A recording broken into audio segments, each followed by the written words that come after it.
A lone traveler fights a brutal blizzard, improvising victory from ice breath and a snow-drenched shelter that shields against the wind.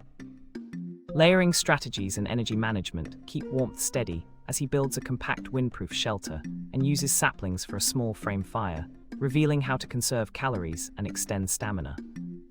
He crafts a bow drill, discovers a sun compass on a snowy ridge, and melts glacier ice for clean water while navigating by the sun's arc and terrain cues.